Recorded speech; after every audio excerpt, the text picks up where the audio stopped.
네, 저희가 엊그제 참사 희생자 고 이나무님의 어머니 박영수 씨 인터뷰를 가진 바 있죠. 이때 어머님 박영수 씨가 이런 말을 남겼습니다. 정부는 이 참사를 역사에 어떻게 기록할 것인지 묻고 싶다. 이렇게 말씀하셨는데요.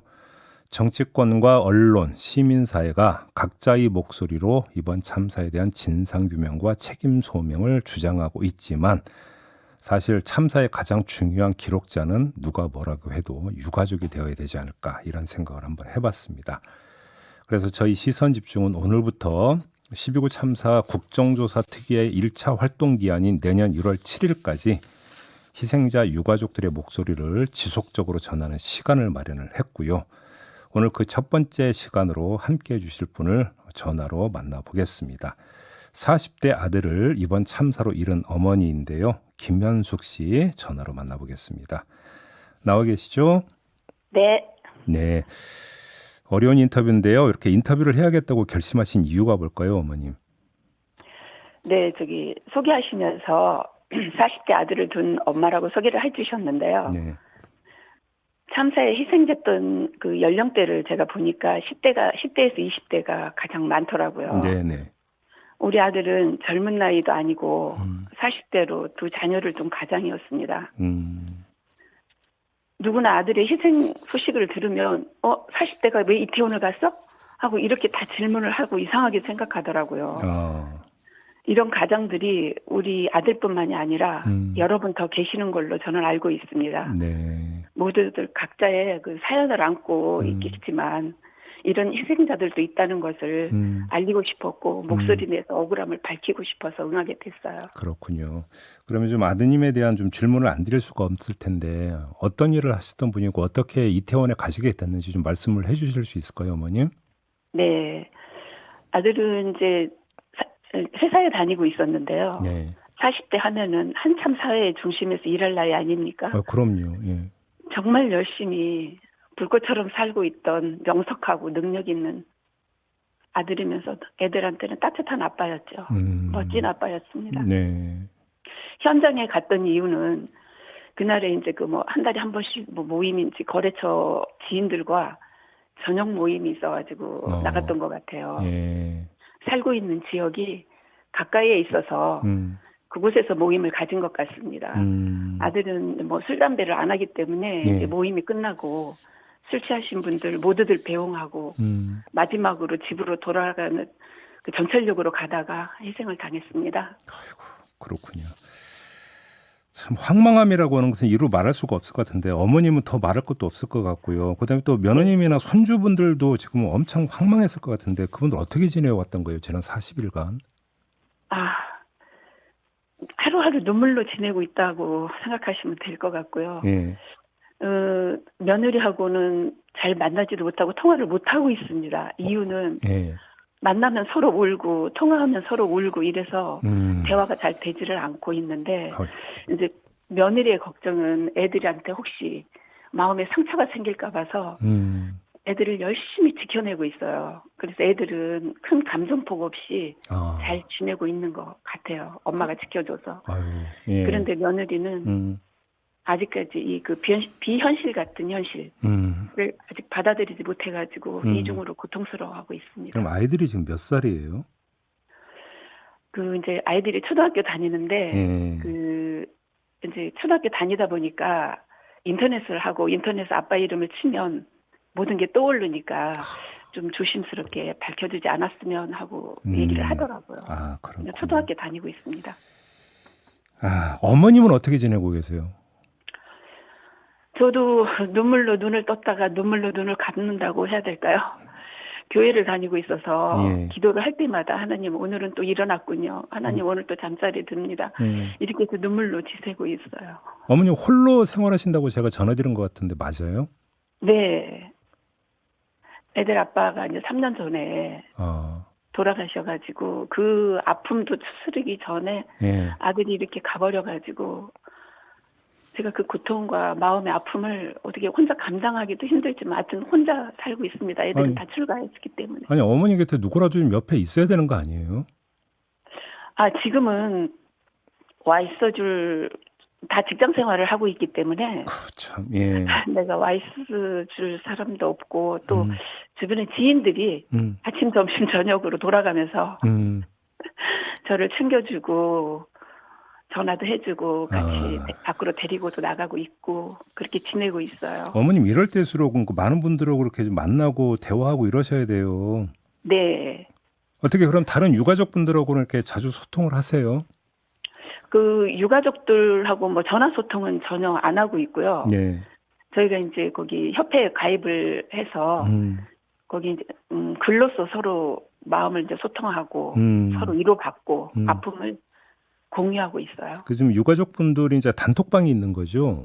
네. 그럼 거기에서 이제 그 주로 이제 일상적인 소통은 이 단톡방에서 이루어지는 거고요. 네. 그러면 이런 단톡방이 있다고 언제 처음 알고 어떻게 그러니까 그 다른 유가족 분들하고 소통을 시작하신 거예요? 아, 저는 이제 처음에 장례가 난 후에 누군가에게 하사원을 하고 도움을 청하고 싶은데 네. 뭐 누구나 그렇듯이 이제 처음 겪는 일이기 때문에 어디로 연락을 해야 되나? 저 앞에 국회의원이 사무실이 있던데 그리 찾아가야 되나? 하고 그렇게 맨 고민만 하고 있다가 22일 날 네. 기자회견을 하는 걸 봤어요. 유가족들이. 예. 그래서 이제 며느리에게 전화해서 너희도 저기를 들어가야 되지 않겠냐. 한번 들어가 봐라 해서 이제 며느리가 먼저 들어가고 저를 이제 초대해 줘 가지고 들어가게 됐습니다. 그럼 며느님도 이 이제 단톡방에서 이제 같이 활동하고 계시는 거고. 예. 네. 아, 그러시군요. 알겠습니다. 그리고 어머니께 좀 따로 특별히 좀 그 질문 드릴 게 하나 있는데 저희가 엊그제 전해드린 바가 있었는데 행정안전부에서 몇몇 유족에게 따로 연락을 해서 장관이 좀 만나자고 한다. 이렇게 네. 이제 했다라는 소식을 저희가 전해드린 바가 있는데 어머님한테도 연락이 왔었다면서요. 네. 어떻게 됐던 거예요? 과정이? 아, 이제 처음에는 이제 며느리한테 전화가 갔던 것 같아요. 네. 만나자고. 근데 며느리는 자기는 떨려서 만날 수가 없으니까 어머니가 대신 만나시겠느냐고 연락이 와서 저는 이제 장관님이 부르신다고 하니까 장관실로 우리가 이제 찾아가는가 보다 하고 그럼 내가 가겠다. 내가 가서 만나겠다. 네. 이제 그리고 이제 제 전화번호가 이제 글이 넘어간 거고요. 제 네. 전화번호가 넘어간 것. 그리고 이제 22일 날 비서실이라고 이제 전화가 왔어요. 그래서 제가 반갑게 기다리고 있었다. 네. 장관님이 만나자고 한다 그래서 기다리고 있었다. 어디로 가면 되느냐 그랬더니 장관님이 우리 집으로 오시겠다는 거예요. 그래서 장관님이 왜 우리 집으로 오시느냐 그랬더니 이제 저희 유가족들의 형편을 생각해서 찾아오시겠대요. 그래서 저는 그렇게 높으신 분 만나면 떨려서 말도 못할 뿐더러 그렇게 바쁘신 분이 어떻게 나를 찾아오시느냐. 싫다. 그리고 이제 좀 더 생각해 보겠다. 몸이 아프니까 의사하고 내가 의논을 하고 이제 연락을 하겠다 했는데 이제 그 다음 날 아침에 이제 문자가 왔더라고요. 조용한 집에서 안 되면 조용한 카페나 조용한 곳에서 만나고 싶다고 연락 좀 달라고. 연락을 안 하고 있는데 이제 전화가 왔어요, 다시. 그래서 이제 그때 이제 내가 솔직한 마음은 단독으로 이렇게 만나는 줄 몰랐다. 그리고 왜 나를 개인적으로 만나려고 하는지 이해도 안 되지만 유가족들이 다 같이 만났으면 좋겠다. 정말 장관님 만나면 나 할 얘기가 너무 많으니까 꼭 좀 연락 좀 해달라. 유가족들이 다 모인 자리는. 그랬더니 그 비서관님이 잘 알겠다고 꼭 연락드리겠습니다 하고 끊었는데 아직까지 연락이 없습니다. 그러면 어머님 지금 잠깐 말씀 이제 듣다 보니까 그럼 행안부에서 처음으로 연락 온 게 11월 22일 그 전이네요, 그러면? 아니, 오전에 22일 저녁 아니면 22일 오전에 왔나 봐요. 기자회견이 끝나고 며느리한테 연락이 온 것 같아요. 그날 22일 날. 네네네. 그 하루에 그럼 그게 다 이루어졌던 거군요. 네, 그래서 제가 기자회견 보고 장관님도 뭔가를 해봐야 되겠다는 생각을 가지고 전화를 하셨나? 네. 이렇게 생각을 했죠. 근데 이제 그 유가족분들이 많은데 왜 어머님한테 연락 왔는지 혹시 이런 거 안 물어봤어요? 행안부 쪽에? 저는 이제 제가 처음에 직접 연락이 왔으면 제 번호 어떻게 알았어요? 하고 얘기를 했을 텐데 이제 며느리한테 먼저 연락이 오고 이제 며느리가 저한테 대신 만나겠느냐 해서 이제 했기 때문에 이제 그거에 대한 의심은 없었어요. 네, 그런 거에 대해서는. 네.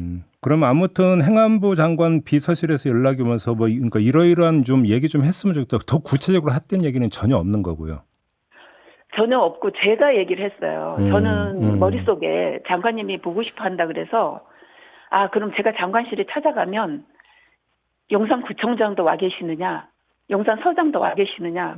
나 그분들 먼저 만나고 찾고 싶었어요. 예. 그분들 그 시간에 뭐 하고 있었느냐. 뉴스로는 그분들이 뭐 하고 계셨는지 봤지만 직접 그분들이 입을 통해서 듣고 싶었고 사과도 받고 싶었어요. 그랬더니 답은 뭐라고 하던가요? 이제 거기에 대한 답은 없고 개인적으로 만나고 싶어 하신다고. 어머님 댁이 서울이에요? 네. 그렇군요. 알겠습니다. 아무튼 그러면 이제 만남은 이루어지지 않았고 이제 그 보도에 따르면 다른 유가족 몇 분에게도 연락이 왔는데 그러니까 따로 만난 그 분은 지금 뭐 없는 거 이런 것 같은데 네. 행안부의 이런 처사나 그동안 쭉 참사 이후 쭉 그 해왔던 정부의 처사에 대해서는 어떻게 생각하세요, 어머니? 실망이고 마음 아프죠. 뭐 경찰의 최 수장이 행안부인 걸로 알고 있는데 네. 행안부에서 책임감 없이 이렇게 사과도 않고 아무런 지금 대응도 안 하고 아무런 말도 없는 것에 대해서 예. 많이 이제 섭섭하고 마음 아프고 또 분통도 터지고 그런 심정입니다. 그래서 늘 생각하는 게 네. 지금 경찰 수사로는 네. 정부의 잘못이 밝혀질 수 있을까? 고위급 책임이 물어볼 수 있을까? 묻지도 못하고 묻혀버릴 것 같아서 마음이 너무 아파요. 그러니까 얼마 전에 이임재 용산서장 같은 경우는 구속영장도 기각이 됐잖아요. 네. 그거 보면서 어떤 생각 드셨어요? 실망했죠. 너무 마음이 아팠습니다. 어떻게 용산서장이 기각이 될 수 있어요? 그분은 책임이 제일 큰 거 아닙니까? 우리 아들이 서초구에서 당했습니까? 용산구에서 당했잖아요. 예. 용산서장이 책임을 져줘야죠. 우리가 항상 되묻는 늘 질문, 국가가 뭐 하고 있었는지, 국가는 있었는지, 세금을 왜 냈는지, 그런 걸 다 우리 안전을 보호해달라고 세금을 냈고, 우리는 보호받기를 원하고 있는데, 서장이 기각되다니, 이건 말이 안 된다고 생각되었죠. 알겠습니다. 다음 주 금요일이 49제죠, 어머님? 네. 지금 어떻게 뭐 준비하고, 그러니까 육아들끼리 좀 그러니까 상의를 하실 것 같은데 어떻게 준비하고 있는지가 좀 궁금하네요.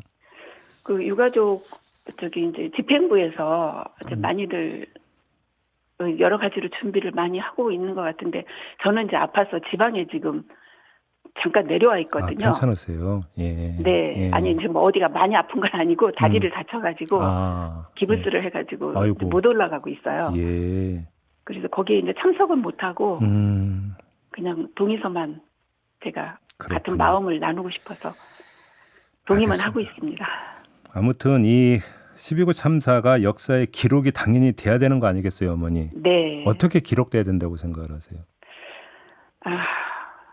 저는 기록을 하라, 단어 하나로 기록을 하라 한다면 22년 10월 29일은 과연 국가는 존재하고 있었습니까? 라고 기록하고 묻고 싶어요. 그렇군요. 손주에게 꼭 하고 싶은 말씀이 있다고 제가 전해드렸는데 어떤 말씀일까요? 네. 우리 손주가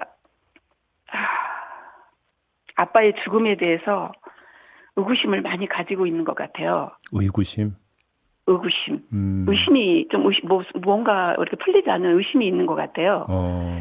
그래서 이제 그 질문은 실내도 아닌데 바깥에서 어떻게 질식사고가 생길 수가 있느냐면서 손주가 그렇게 질문을 했다고요? 네. 아빠가 어떻게 돌아가신 거냐고 엄마한테 물어봤나 봐요. 그러니까 엄마가 뭐라고 할 말이 없어서 대답을 못했다고 저한테 얘기를 하더라고요. 뭐라고 대답해야 될까요? 경찰이 무능해서? 국가가 부재해서? 라고 대답을 해야 될까요? 이 대답을 누가 우리 손주에게 해줄 수 있을까요? 좀 묻고 싶어요. 그러게요. 지금 뭐라고 대답을 해줘야 되는 걸까요? 손주들에게.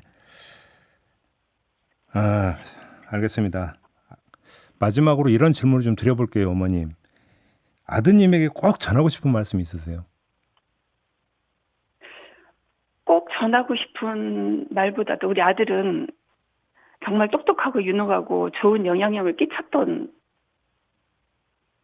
아들이었던 것 같아요. 저에게도 그렇고 자녀들에게도 그렇고 1,500안의 친구들에게도 그런 아들 정말 불꽃처럼 열심히 살다가 멋진 아들이었다.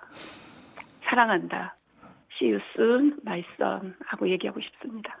많이 보고 싶으시죠? 네. 우리 손주 때문에 한마디 더 하고 싶은데 괜찮을까요? 네, 하세요. 네. 예. 그 유가족분 중에서 이런 말씀을 하셨더라고요. 정부는 이 참사를 역사에 어떻게 기록될 것인지 묻고 싶다고. 그게 제가 정말 하고 싶었는데 얘기했거든요.